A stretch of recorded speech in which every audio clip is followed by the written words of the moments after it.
Sveiki,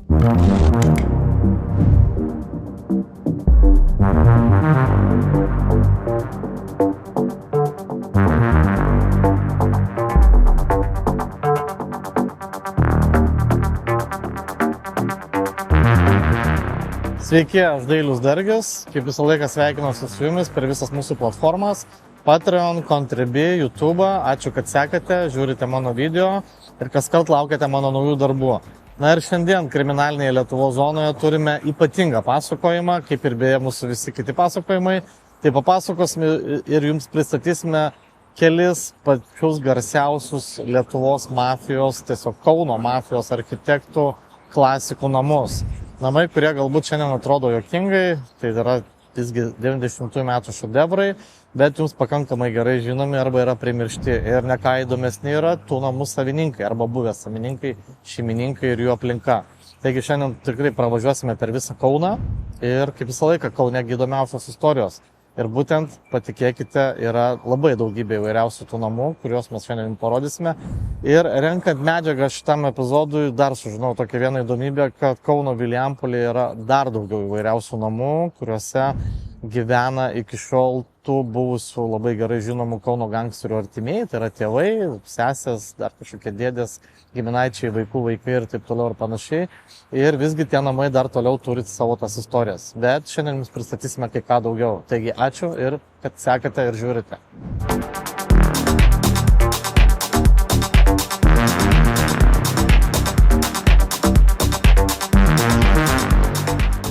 Jaunai kartai mažai pažįstamas Lietuvos mafijos architektas Alvydas Jankevičius arba tiesiog Pšidzė yra tapęs ir savotiškų legendų šaltinių. Taigi šiame epizode atradau netgi du jo namus. Tai vienas yra Žaliakalnyje, o kitas štai čia Lampėdžiuose, faktiškai ant Lampėdžių pakrantės. Ir namas, kuris faktiškai priklausė jo artimiesiems, ar bent jau su juo labai artimai susijusiems žmonėms, ir tai buvo man savotiškas atradimas. Bet vertas dėmesio ypatingai yra pats Pšidzės istorinis visas paveikslas, jo biografija, nes aš manau, kad dabartiniai kartai jisai faktiškai nieko nesakantis yra asmuo. Taigi, šiek tiek faktų apie ir įdomybių apie patį Pšidzę. Lenkas Pšidzė augo su senosios kartos Kauno Vilijampolės banditais. Kadaise jis bendravo netgi su Henriko daktaro, tai yra Genytės tėvu. Na ir šis apsukrus kaunietis garsėjo ypač kaip plataus mąstymo asmenybė ir darė didelį įtaką daugeliu tarpusavėje kariaujančių 90-ųjų gaujų narių. 1991 metais Kauno mafijos klestėjimo laikotarpiu Jankevičius arba tiesiog Pšidzė įkūrė firmą Grand Queen ir oficialiai užsiėmė statybomis, bet daugiausia pajamų gaudavo iš pogrindinio verslo. Vien iš jo kadaise Pšidzė uždirbo apie $1 milijoną. 91 metais $1 milijonas, tai patikėkit, tai buvo super kosminė suma. Buvę operatyvininkai pasakojo, kad tuo metu Pšidzės įtako zona buvo Žaliakalnis ir Vilijampolė. Bet sukauptų duomenų matyti, kad jo veikla apėmė gerokai platesnę sferą. Užfiksuoti buvo jo ryšiai su aukštais Lietuvos politikos ir net kariuomenės veikėjais. Kruvinaisiais 90-aisiais Pšidzė ir Genytė buvo laikomi didžiausiamis mafijos figūromis Kaune ir kalbama, kad kartais Pšidzė apgaudavo netgi patį Henriką daktarą, bet tarp jų kruvino santykių aiškinimasi buvo kažkodėl išvengta. Pasakojama, kad Pšidzė buvo pasitelkęs šiandien mirusius mafijos smogikus, tai yra Algimantą Žemaitį Kuką ir Aleksandrą Paukovą Pauką, ir pasisavino vienos Kauno bendrovės pinigus. Tai yra beveik $100,000 JAV. Ši afera vadinama Agnito skandalu. Paskui 1995 metais vasario 22-ąją Jankevičius su kitų tuomet labai garsių Kauno mafijos veikėjų, Deiviu Ganusausku arba Mongoliuku, apgaulę pasisavino iš Lietuvos akcinio inovacinio banko Kauno filialo uždarosios akcinės bendrovės Juozas vardu gautos paskolos $500,000 JAV. Dalį 485,000 netgi. Būtent po pastaro įvykio Pšidzė pasislėpė ir slapčia pasitraukė iš Lietuvos. Tai buvo 1995 metai. Kadaise beje buvo gauta žinių, kad ilgus metus ieškomas Jankevičius slapstosi netolimajame užsienyje ir ryšius su artimaisiais palaiko laiškais, internetu bei kitomis konspiracinėmis ryšio priemonėmis. Manoma, kad jis slapstėsi savo gimtojoje Lenkijoje. Kalbama, kad Pšidzė per patikimus paštininkus ne tik, kad užsakydavo savo mėgstamą mėgstamą skanėstų kolekciją iš Lietuvos, bet ir atlikdavo sudėtingą neužbaigtų darbų koordinavimo planą. Vienas buvęs kriminalistas yra pasakojęs per neoficialius pašnekesius, kad su kolegomis buvo nekartą užfiksavęs, kad tuomet, tai maždaug daugiau nei prieš 15 metų, Pšidze neretai būdavo pastebimas prie Savanorių prospekto 70-ojo namo, bendraujantis su vienu iš savo sūnumi vardu Edmundu. Po 15 metų trukusių paieškų 2010 metais suėjus senačiai buvo nutraukta Pšidzės paieška. Po ilgai trukusių slėpinių nuo jį persekiojusios teisėsaugos ir konkurentų iš kriminalinio pasaulio. 2020-2021 metais Pšidzė slapčia sugrįžo į gimtąjį Kauną, bet netrukus tyliai pasimirė ir buvo palaidotas stebint artimiausių žmonių surengtoje atsisveikinimo ceremonijoje.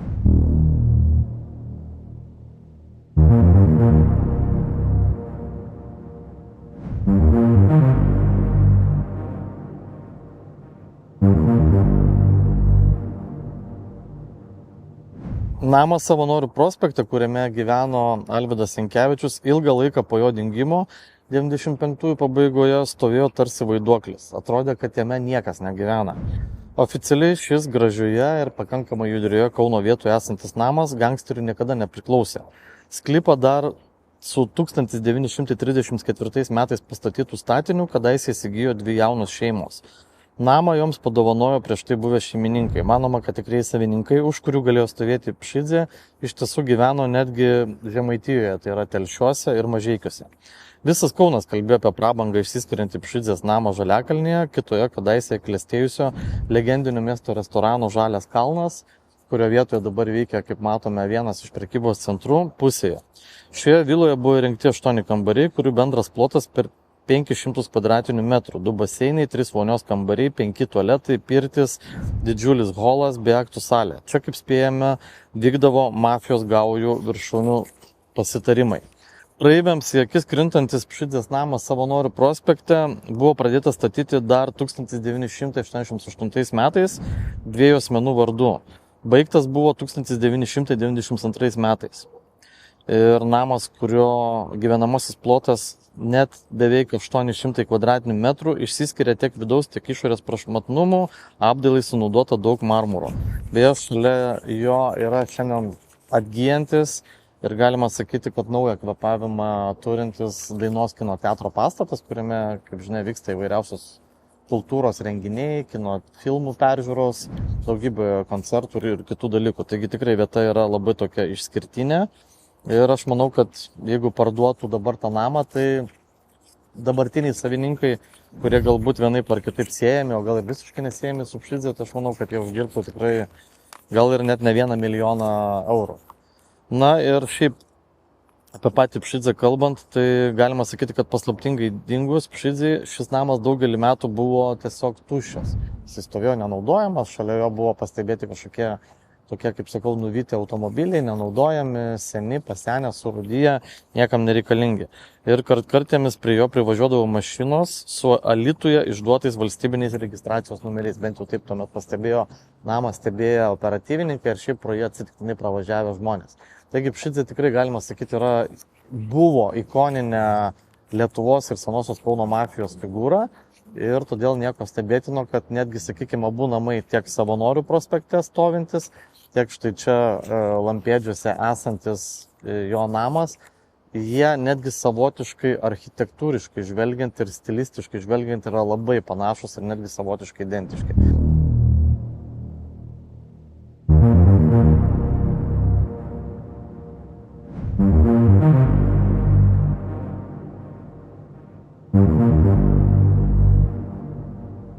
Atokioje Kauno Žaliakalnio Dainavos gatvelėje, visiškai šalia medicinos universiteto bendrabutis, ilgus metus stovėjo ir dar tebestovi, bet jau kaip girdite iš pašalinių ir statybų remontininkų garsų vyksta rekonstrukcijos, tai būtent čia ilgus metus gyveno vienas iš garsiausių visų laikų Kauno mafijos architektų, klasikų, tai yra Jonas Bielskis, kuris yra garbaus amžiaus, vis dar gyvas.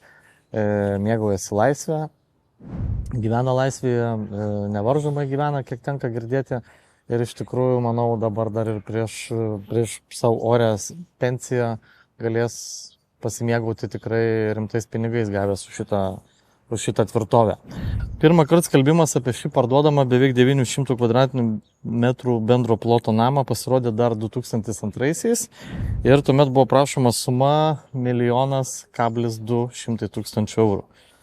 Kiek žinau, rūmai šitie buvo parduoti beveik už 1 milijoną eurų ir kas jame bus, sunku pasakyti, bet matomai, kad bus turbūt vienas iš dabartinių daugiabučių, kurie yra labai madoj ir tokie kompleksiniai mini daugiabučiai su geru vaizdu, štai visą Kauno centrą, panoramą ir visus kitas grožybės. Tiesa, milžiniški rūmai, kuriuose įrengta pirtis, baseinas, sporto salė, numatyta erdvė biliardui, požeminis garažas 6 automobiliams ir liftas. Pirkėjo laukia ne vienerius metus, po kurio laiko namą siūlyta įsigyti jau už 1/4 mažesnę kainą, tai yra beveik 900 000 eurų. Nekilnojamo turto brokeriai šį 94 metais statytą dvarą pristatė kaip puikia investicija. Jų manimų pastatas galėtų virsti 16-20 būtų kompleksų. Sunku įsivaizduoti, ar čia 16-20 būtų, įtariu, kad nusišnekėjo šitie ekspertai, bet bent jau 5 būtai, manau, galėtų būti šito namo. Skelbime buvo rašoma, kad visi namo langai mediniai su stiklo paketais, tačiau iš lauko pusės kaustyti metalų. Daugelį jų puošia pagal užsakymą daryti vitražai, pirmame aukšte paklotos granitinės grindys, kambariuose aukštos kokybės laminatas. Name yra liftas, va čia tokia yra įdomi detalė ir iš tiesų šitame name buvau daugiau nei prieš 20 metų. Kaip namo šeimininkas Jonas Bielskis tuomet buvo atsidūręs už grotų keliam mėnesiam ir tuomet ten prasidėjo jam problemos su teisėsauga, tai aš buvau susitikime su jo žmona. Šiaip jinai mane vedžiojo po šitą namą ir mačiau, aš savo akimis buvau tikrai, kaip sakoma, įstikinęs, kad tuo laiku tai ta prabanga tikrai dvelkia šitas namas. Aišku, dabartiniais matymais, dabartinėmis madomis ir stiliais, tai šitas namas tikrai nėra toks prabangus, kaip galėtų atrodyti. Ir šiaip versija ganėtinai labai plačiai sklandė apie šitą namą, kad namą juosia aklina siena, o virš jos įrengtas apsauginis tinklas, jei kas nors šeimininkui pasiūstų kokį nepageidaujamą sprogstamo turinio linkėjimą. Taip pat sklandė labai nemažai versijų, kad po Dainavos gatvės namų ilgą laiką buvo viena populiariausių slėptuvių. Arba kitaip, kaip sakoma, tunelis, kurio neva tai galėjo bet kurio akimirką dingti būsto savininkas. Beje, tokie patys tuneliai buvo neva tai kalbama, kad įrengti ir po Henriko daktaro namų, ir po Pšidzės namų, kuris yra prie Lampėdžių. Ar buvo bent jau ketinama įrengti. Kalbos apie tunelius atsirado greičiausiai dėl ypatingos namo konstrukcijos su giliais rūsimis, pirtimis ir baseinais. Kadangi aplink namą stovėjo aklina mūrinė siena, virš kiemo buvo ištemptas apsauginis tinklas nuo granatų, žmonės manė, kad tokioje tvirtovėje būtinai turi būti ir slaptas išėjimas.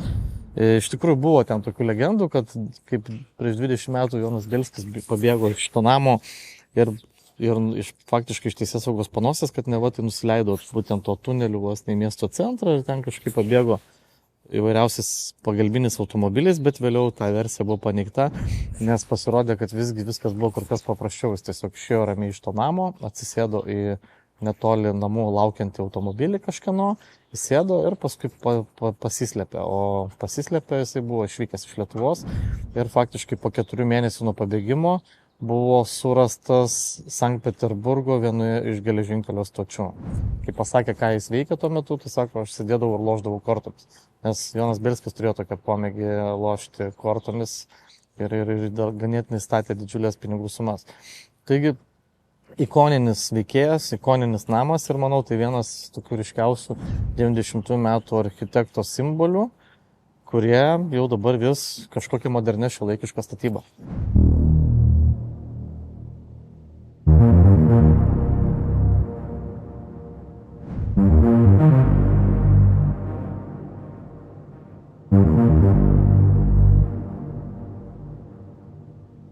Kauno Raudondvario seniūnijoje gyvenvietėje yra toks Šilelio kaimas ir neabejotinai, kad garsiausia Šilelio kaimo įžymybė kabutėse tai yra Egidijus Abarius arba kitaip Goga. Galima sakyti, vienas iš Kauno daktarų veteranų ir jo istorija taipogi verta dėmesio. Abarius gimė ir augo Vilijampolėje, liūdnai pagarsėjusioje daktarų tėvonijoje.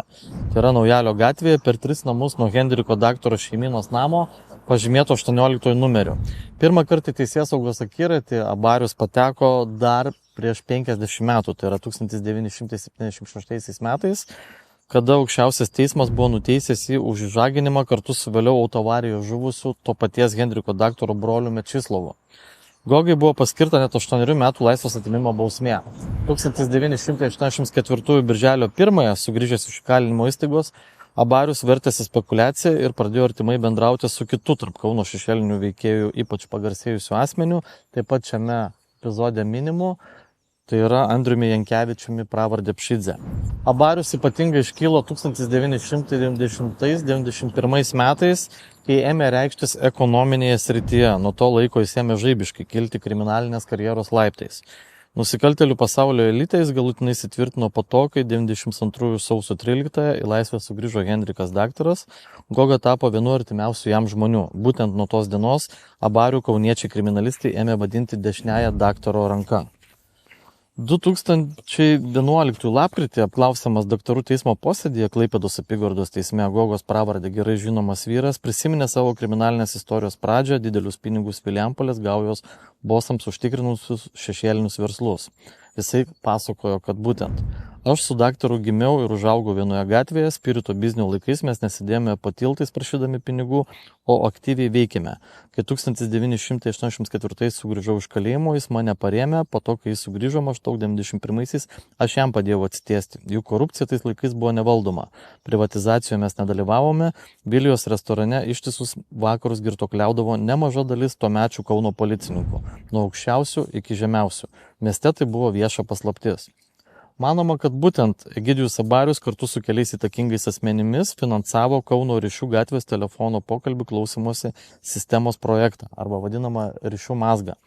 Iš Kaune Ryšių gatvės 19 namo 41 bute įrengto slapto klausymosi mazgo 94 ir 95 metais buvo prižiūrimos ne tik tai tuometiniam EBSV koncernui pavaldžios įmonės visoje Lietuvoje, bet ir sostinėje esančios vyriausybinės įstaigos užsienio valstybių atstovybės.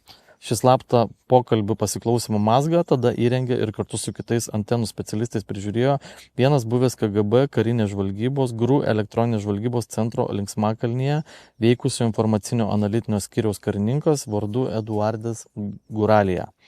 1996 metų pavasarį, tai yra prieš 30 metų, vienas paslaptingiausių KGB darbuotojų, Guralija, stojo prieš teismą Kauno apylinkės teisme, kuris buvo teisiamas kartu su Kauno telekomo darbuotojais, kai pažeidė pokalbių telefonų slaptumą. Tikėtina, kad šiuose pokalbiuose buvo minimos aukštų Lietuvos pareigūnų, priklausiusių visiems politiniams sparnams pavardės, nuo A iki Ž. Detaliai aptariami prieimo prie jų būdai ir įkainiai silpnybės, vieša ir užkulisinė veikla, neišskiriant intimiausių gyvenimo epizodų. Kur šiandien yra anomet slapta užfiksuotų pokalbių įrašai ir jų išklautinės, jau dėja niekas negalėjo pasakyti, kad ir kaip mes bandėm naršyti ir gaudyti. Abarius buvo vienas iš nedaugelio asmenų, kurie tą 93 metų gruodžio 25-osios kalėdų vakarą į Pakaunės miškus išsivežė vieną iš tuomet ryškiausių Kauno daktarų bosų, Rimantą Ganusauską Mongolą, kuris buvo apkaltintas suorganizavęs iki šiol oficialiai neištirtas 5 vyrų žudynės Vilijos restorane. Jeigu kada nors viešai ar teisėsaugai prabiltų Gogą, manau, kad galiausiai būtų išaiškintos visos tikrosios Rimo nužudimo bei pradanginimo aplinkybės. Labai realu, kad netgi būtų surastas ilgus metus ieškotas mano vyro kapas. Taip yra minėjusi man kadaise Ganusausko Mongolo našlė Loreta Gedvilaitė, šiuo metu gyvenant Italijoje. 2005 gruodį Kauno apygardos teismas dėl Mikutavičiaus kolekcijos pavogtų paveikslų realizavimo byloje Abarių ir tuomet kartu su juo buvusi Virginijų Silvestravičių arba Virgelį įvardijo tik kaip realizuotojus. Vertybių pirkėjais apsimetusiems Lietuvos ir Vokietijos teisėsaugininkams vogtus kunigo paveikslus bandęs iškišti Gogą atsipirko tik 5000 litų dydžio bauda. Ganėtinai tokia nedidelė. Nepavyko aptikti ir likusios kolekcijos, nors manoma, kad daktarai turėjo žinių apie vietą, kurioje ji galėjo būti paslėpta. 2004 kovo pabaigoje Lietuvos-Lenkijos pasienyje Lūras, buvęs daktarų veikėjas, kuris jau beje yra miręs nuo 2007, tuomet pasienyje Lūras su Goga buvo sulaikyti dėl 12 kg kokaino kontrabandos Lietuvą organizavimo, bet po 3 mėnesių abu vyrai buvo paleisti į laisvę. O praėjus porai metų, tai yra 2006 vasario 17 Kauno apygardos teismas ir Gogai panaikino kaltinimus dėl šios stambios kvaišalų kontrabandos. 2003-2005 metų laikotarpį Abarius neretai būdavo pastebimas Kaune centre, Daukanto gatvėje, kuris būdavo matomas su daktaru nužudytu ir nežinomoje vietoje palaidoto Ganusausko mongolo brolio, tai yra Deiviu Ganusausko arba tiesiog dabar Ganu. Akivaizdu, kad jie tuo metu turėjo kažkokį bendrą ir slaptą verslą. 1995 metais notario biure buvo patvirtinta sutartimi, kad Lukošienė padovanojo Abariaus dukrai Monikai 16 arų žemės sklypą esantį Kauno rajone Šilelio kaime.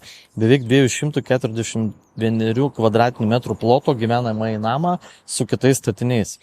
Tasik dovanojimo turto vertė siekia beveik 40 000 litų. Kiek vėliau Abariaus motina sūnui padovanojo 28 000 litų gyvenamojo namo statybai. Taip Abarius su šeima įsikūrė milžiniškomis erdvėmis pasižyminčiame nuosavame name Šilelio kaime, beje visai netoli Henriko daktaro šeimynos dvaro Užliedžiuose. Tai skiria tik tai keletas kilometrų šios abudu Kauno kaimus, dabartinės gyvenvietės, sakykim taip. Ir labai įdomus toksai ir intriguojantis faktas, kad prasidėjus senųjų daktarų nusikaltimų maratonui 2011 m. sausio 20 d. Vilniaus apygardos teismas, skelbdamas nuosprendį, išteisino namų Šilelio kaime prižiūrėtojo itin žiauraus nužudymo užsakymų kaltintą tą patį Egidijų Abarių. Paskelbus tokį sprendimą, Goga turėjo būti paleistas teismo salėje, tačiau suėmimas kaip kardomoji priemonė jam buvo paskirtas ir kitoje daktarų baudžiamoje byloje, todėl vyriškis buvo paliktas už grotų. Teismas taip pat panaikino ir visus Gogai ir jo giminaičiams anksčiau skirtus apribojimus dėl jų nekilnojamo turto. Paskelbta, kad daktarų veteranas išteisintas nesurinkus duomenų, jog jis dalyvavo jam inkriminuojamame nusikaltime. Toks buvo iš tikrųjų atvejis daktarų istorijose, kad neva tai tame name gyveno kažkoks veikėjas, buvęs iš kalėjimo asmo, kuris buvo kaip toksai prižiūrėtojas, sodininkas, namų tvarkytojas ir jisai neva tai galėjo priekabiauti prie vaikų ir buvo apkaltintas tarp daktarų veikėjų kaip pedofilų.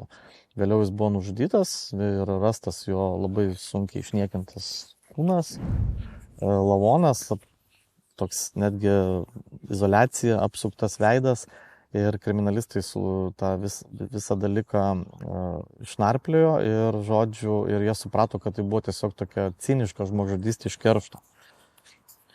Kalbama, kad Abarius buvo vienas turtingiausių daktarų gaujos aplinkos žmonių. Per 2008 gruodį surengtas masinės kratas jo įspūdingo dydžio namo teritorijoje Šilelio kaime pareigūnai aptiko ne tik įvairias transporto priemonės, bet ir sniego motociklą Yamaha, katerį Bayliner VP. Namo viduje stovėjo stalo tenisas, biliardo stalas, prašmatnė buitinė ir garso technika.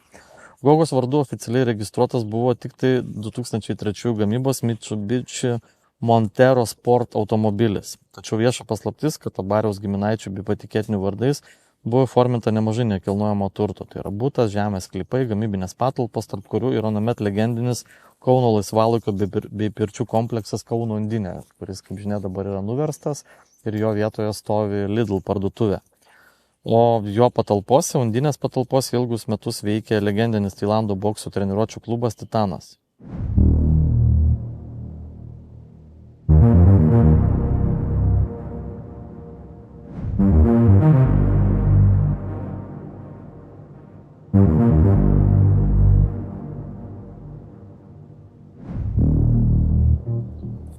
Tęsiant pasakojimą apie Kauno mafijos klasikus ir jų būstus ir jų legendinės pilaitės, turime dar vieną išskirtinį objektą. Tai yra pačiame Kauno centre stovintis namas, Daukanto gatvėje 14. Ir būtent šiame name gyveno, ar galbūt netgi ir iki šiol tebegyvena, vieno iš garsiausių Kauno mafijos pradingėlių, kaip sakoma, atstovų. Tai yra Rimanto Ganusausko mongolo, kuris iki šiol pripažintas nužudytų, oficialiai dingusių ir palaidotų kitų daktarų gaujos skerdikų, tame tarpe paties Henriko daktaro brolio, tai yra brolio Deivio Ganusausko arba Deivio Gano būstas, būtent šiame name, Daukanto 14. Būtent buvo jam priklausęs būstas per tam tikrus asmenis ir, žodžiu, pats būstas suformuotas yra iš 4 būtų, kurios tuomet mongoliukas 90-ųjų pabaigoje supirko iš senųjų namo gyventojų. Kaip teigia šaltiniai, tai buvo padaryta panaudojant netgi tam tikrą spaudimą. Kiek yra tame tiesos, sunku šiandien pasakyti. Bet tuomet šeimininkui mongoliukui sėdint kalėjime, 97 metais buvo atlikta generalinė būsto rekonstrukcija, išgriautos sienos tarp 2 kambarių, paverčiant juos erdvės svetainę. Iš kalėjimo sugrįžusio mongoliuko laukia netgi 5 kambariai, 3 miegamieji, svetainė, virtuvė, valgomasis. Gyvenamasis plotas siekia 166,5 kvadratinius metrus. Beje, būstas buvo registruotas tuometinės mongoliuko sutuoktinės, motinos vardu. Ir galima pasakyti, kad ilgą laiką buvo pastebimi ten žmonės šalia to būsto, migruojantis iš šios šeimos, ir aš pats netgi esu matęs po 2000-ųjų to namo kieme ne vieną kartą šiame epizode minėtą Egidijo Barių Gogą ir šiaip įvairiausius kitus kietus ale vyrukus, kurie, kaip žinia, priklausė Kauno kriminaliniam pasauliui. Dar įdomi detalė, kad tame pačiame name, daugiabutyje, gyveno 2000-ųjų vasarą Metropolio kieme nušautas Ramūnas Kuzminas Ramaškis su savo šeima ir būtent, galima sakyti, keliais žingsniais išėjęs iš namų, jis ėjo į automobilių stovėjimo aikštelę ir buvo patestas samdomo žudiko šūviais. Tame pačiame name kurį laiką savo būstą turėjo ir praeitie labai garsus Lietuvos futbolo federacijos funkcionierius Liutauras Varanavičius. Ir netgi tą patį būstą nuomavosi visiems gerai puikiai pažįstamas buvęs Kauno Žalgirio, o dabar kitai visai komandai vadovaujantis ir diriguojantis kaunietis, buvęs legendinis krepšininkas, tai yra Šarūnas Jasikevičius. Taigi, iš tikrųjų, namas turintis ypatingą istoriją, vertę, galų gale vos keli žingsniai yra nuo Laisvės alėjos, fontano ir kuo puikiausiai šitą namą pažįstu, nes buvo laikotarpis, kai būtent visai netoliese kaiminystėje esančiame daugiabutyje aš irgi gyvenau, bet po to taip jau susiklostė gyvenimas, kad išvažiavau į sostinę.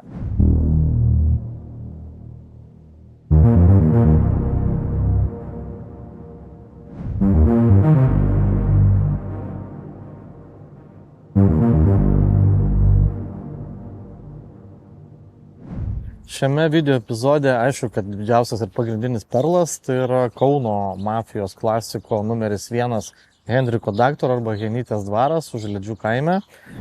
Ir oficialūs dokumentai teigia, kad legendomis apipintas Henriko Daktaro namas Užliedžiuose buvo pradėtas statyti dar 1985 metais ir iš esmės baigtas 1991 metais. Jis buvo statomas ir iš pradžių registruotas Genytės Svainio vardu, nuo kai daktaras sėdėjo kalėjime 96-97 metais, šis Svainis padovanojo namą seseriai Ramutei Daktarieniai, tai yra Henriko žmonai. Užliedžių dvare yra 11 gyvenamųjų kambarių, bet naudojami tik tai 6. Kaip Henriko Daktaro gyvenimu pradėjo domėtis teisėsauga ir spauda, pasklido gandai, kad Genytės namų kambariai išpuošti marmuru, o brangių paveikslų esą galėtų pavydėti net Luvro paveikslų galerija. Tačiau kratą Užliedžių dvare daręs buvęs Kauno rajono policijos komisaras dar 98 metais pasakojo, kad sakė, ypatingos prabangos Genytės namuose niekada nepastebėjęs. Normaliai įrengtas būstas, vienas kitas paveikslas. Taip jis pakomentavo apsilankymą Genytės dvare. Man pačiam niekada neteko lankyti šiame dvare, nes, kaip žinia, mes turėjom ginčų, teisinių ginčų dėl mano knygos Tikroji daktarų istorija, kurios nenorėjo pripažinti Henriko Daktaro šeimynos atstovai ir todėl niekada nebuvau gavęs oficialaus kvietimo. Tačiau žinoma tiek, kad šiandien šis namas yra parduodamas. Ir jau parduodamas kurį laiką ir labai ilgai vyksta tas pardavimo procesas. Genytės šeimos namas Užliedžių dvare parduodamas už 1 111 000 eurų, bent jau tokia yra suma įvardyta Arodo skelbimų portale. Tai yra visi vienetukai, galite patys susirasti oficialiai šią informaciją. Kaip ir oficialiai skelbiama, kad sklypo plotas 43,95 arai, namo plotas 644 kvadratiniai metrai, aukštų skaičius 3, namo pagaminimo metai, pastatymo metai 95-ieji, mūrinis, šildymas dujinis, kietų kūrų, miesto vandentekis, artimiausias vandens telkinys upė. Iki vandens telkinio 800 metrų. Iš tikrųjų, ant Nevėžio, galima sakyti, šlaito stovi namas, kur buvo kalbama, kad netgi yra ir įvairiausi bunkeriai, požeminiai slėpinės, kad neva tai ten daktaras slėpė dolerius, auksą, ginklus ir netgi savo priešų palaikus, kas turbūt buvo visiškai, aišku, komedija ir tokia tragikomedija, todėl Šiandien dienai pats namas tikrai atrodo neypatingai geros būklės ir verta prisiminti, kad 2008 metais gruodį, kaip Henrikas daktaras spruko vėliau iš Kauno į Bulgariją, namas buvo apšaudytas kamuolinių gaujos veikėjų, tai buvo netgi ir apšaudytas Kalašnikov automatais, ant tvoros berods dar ir dabar matosi kulkų ir šūvių žymės ir netgi buvo įmesta į kiemą granatą. Tai vat, kaip sakoma, buvo parodyta, kad Henrikas daktaras jau nebe vierchas tuometinėme Kaune. Ir šiaip galima dar paakcentuoti keletą momentų, kurie skelbiami oficialiame namo pardavimo skelbime, kad namas parduodamas išskirtiniai užledžių vietoje, Nevėžio upės slėnyje su 44 arų sklypu. Apie pačią teritoriją 44 arų sklypas, aptvertas mūrinė tvora, įrengtos vaizdo stebėjimo kameros, teritorija grįsta trinkelėmis ir akmenimis, pats sklypas apželdintas ir apsodintas senais medžiais, visas gerbūvis prižiūrėtas ir išpuoselėtas. Kiemo teritorijoje yra net kelios poilsio zonos su akmeniniais rankų darbo židiniais ir medžio masyvo pavėsinėmis. Vidinėme kieme įrengtas didelis lauko baseinas, sumontuoti suoliukai ir vaikų žaidimų aikštelė. Sklype be pagrindinio namo dar yra svečių ir poilsio namas, kuriame yra ir sporto salė, pirtis, baseinas, pokylių salė, biliardinė, baras. Iš šio pastato į pagrindinį namą veda požeminius koridorius jungiantis abu kompleksas. Požeminiai koridoriai. Kaip ir minėjau, legendos apie slaptus Henriko daktaro namo bunkerius. Pagrindinis namas 644 m2, 3 aukštų namas su rūsiu, namo fasadas tinkuotas, stogas kardinis su išskirtinės architektūros bokšteliais, langai mediniai, dvigubi šildymas, kombinuotas dujos ir kieto kuro, šiluma teka grindimis ir radiatoriais. Kiek teko girdėti, bent iš viešosios erdvės, tai namu buvo susidomėjęs kažkoks Maskvos oligarchas, bet kažkaip tai norėjo pirkti ir nenupirko, vėliau kažkoks žmogus, kuris su Šveicarija turi kažką bendro, irgi norėjo pirkti, bet galiausiai nenupirko. Ir kiek aš dabar neperseniausiai klausau vieną podcastą, tai vienas iš Kauno jaunosios kartos milijonierių pasakė, kad aš tą namą paimčiau, bet už perpus kainą mažesnę. Tai reiškia, iki $500 000 eurų turbūt duotų šitą namą. Ir aš jau senai turbūt pats minėjęs esu ir viešoje erdvėje, ir patiems daktarų šeimynos atstovams per teismus, kurie tuomet vyko dėl mūsų knygos Tikroji daktarų istorija, kad sakau, tą namą jau seniausiai reikėjo paversti arba muziejumi 90 metų stiliaus, arba tiesiog ir viešbučių, ir muziejumi, kuriame kabėtų vilijos, laukinių ir tų visų ekstravagantiškų laikų nuotraukos, video medžiaga, galbūt kažkokie kostiumai, galbūt dar kažkokie rekvizitai. Ir tikrai nebijoju, kad toks muziejus sulauktų klientūros ne tik iš visos Lietuvos, bet ir iš aplinkinių šalių. Taigi namo savininkams, aš manau, reikėtų apie tai gerai pagalvoti, arba būsimiems savininkams, kurie tikrai planuoja įsigyti šią daktarų pilaitę. Rengiant šitą epizodą paaiškėjo labai įdomių naujų detalių. Tai yra naujausia Henriko daktaro šeimynos rezidencijos užledžiuose kaina. Nuo šiol skelbiama viešoje erdvėje, kad šį objektą su visų žemės sklypu galima įsigyti už mažiau nei 1 milijoną, tai yra 950 000 eurų. Taigi turite progą įsigyti labai unikalų statinį.